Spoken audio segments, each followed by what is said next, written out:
Katherine Hobbs was a typical American teenager growing up in Las Vegas in the 1980s.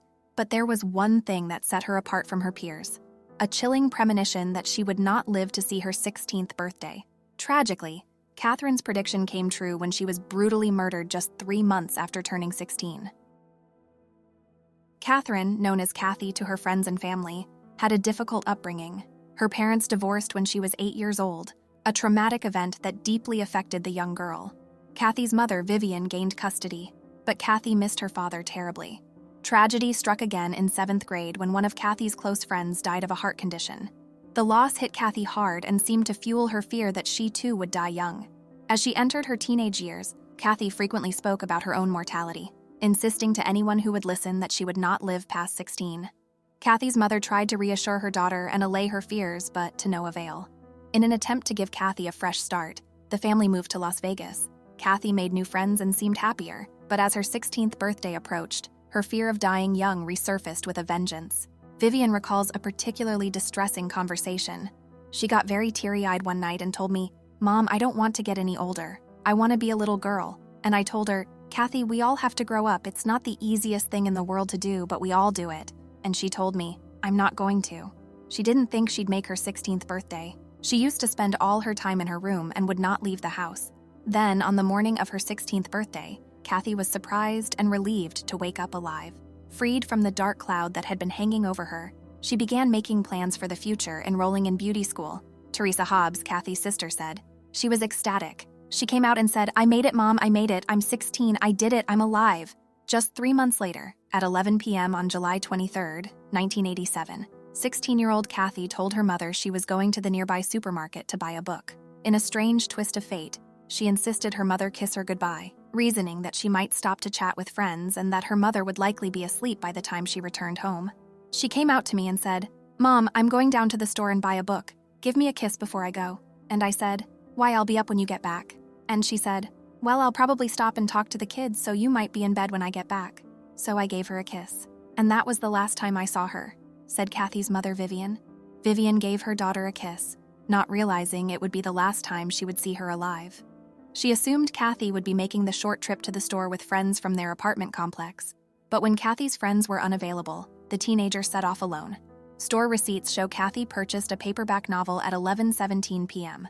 The store clerk who rang up the sale told police that nothing seemed unusual about the transaction or Kathy's demeanor. It appears Kathy left the store without incident, but what happened next remains a mystery. Kathy often went to the store late at night, and her friends usually hung out at the apartment swimming pool, so her mother was not concerned. Thinking Kathy was with her friends, Vivian went to sleep. At 3 a.m., Vivian Hobbs woke with a start from a disturbing dream. She told police, "I woke up out of a sound sleep. I felt like I had been hit on the head, and all of a sudden I got a very peaceful feeling and I thought, well, it's over now," and I fell back to sleep. When Vivian woke the next morning to find Kathy's bed empty and no sign of her daughter, she contacted the police to report her missing. An extensive search was launched, with Kathy's friends and family interviewed, and her picture circulated in the media, but there was no trace of the missing teen. 9 days after Kathy vanished, a hiker named Rick Packholt made a grisly discovery in the desert near Lake Mead, stumbling upon the teenager's lifeless body. An autopsy would later reveal that Kathy had died from blunt force trauma to the head, her blood found on 2 nearby rocks. The coroner concluded that she died from being hit on the head several times. Tire tracks near the crime scene indicated that a vehicle had pulled into the remote area and then quickly left again. In the days following the tragic discovery of Kathy's body, her family found letters in her bedroom that the teen had written just 1 month before her 16th birthday. The letters, addressed to her loved ones, spoke of Kathy's love for her family and her seeming acceptance of her fate. The one to Vivian read, "Dear Mother, in the event of my death, you shall get this letter. I hope you live happily, and I don't want you or anyone else to dwell on my death. I love you all very dearly. You were good to me and nobody else could have been a better mother. Keep me alive in your heart and don't ever forget me. Love always, Kathy." Vivian recalled her daughter's premonitions. She was 16 years, 3 months, and 3 days old when she was killed. So she made it to 16, but not much after that. But she was right. She wasn't going to live to be an adult. While it's impossible to know for certain, Kathy's eerie prediction and the strange dream her mother had the night she disappeared have led some to speculate that the young woman may have had some kind of psychic premonition about her own death. 3 months after Kathy went missing, someone called the Las Vegas police and reported seeing a girl being grabbed by a man named Robbie in front of a store a few months earlier. The caller gave a car's license plate number, but didn't provide their name or phone number. When the police checked, they found that the license plate number didn't exist.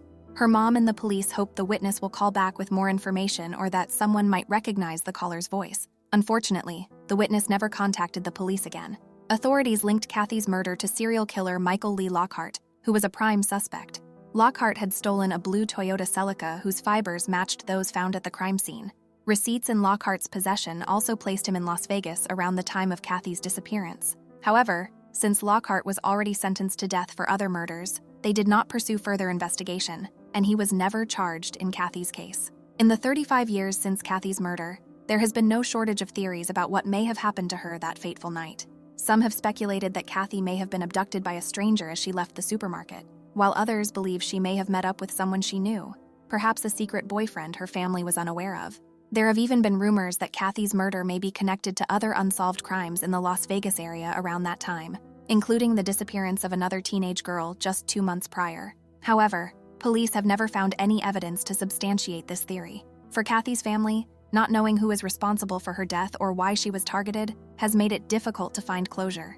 Vivian Hobbs has never given up hope that her daughter's killer will one day be brought to justice.